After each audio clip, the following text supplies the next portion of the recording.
Naklas namin yung ganitong type na fence dito. Ilang metro din to hanggang dun. Tapos papalitan namin ng ganito. Kaya hinukay namin dito. Tapos nilagyan namin yung pinkuro. Ayan o. Diyan tutusok yung mga pole. Yan. Ganyan. Hanggang dun. Tapos sinetap namin yung matigas na. Pwede na namin kabit ngayon yung fence. Tapos babaklasin namin yung barricade na yun.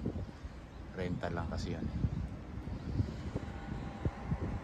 Pero mahaba yan. Hanggang dun yun. Siguro bukas. Tapos to bukas.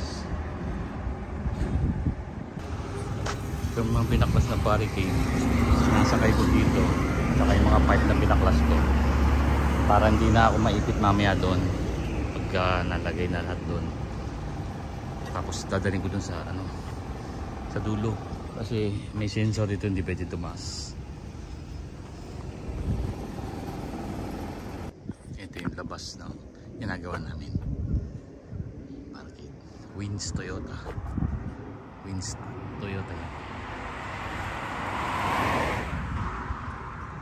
Dito pala yung mga used na sasakyan, tas nililinis, pinapaganda, binibenta ulit.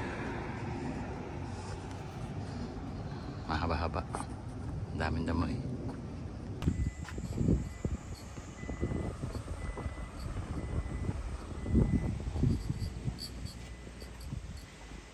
Hambun. Tapos din.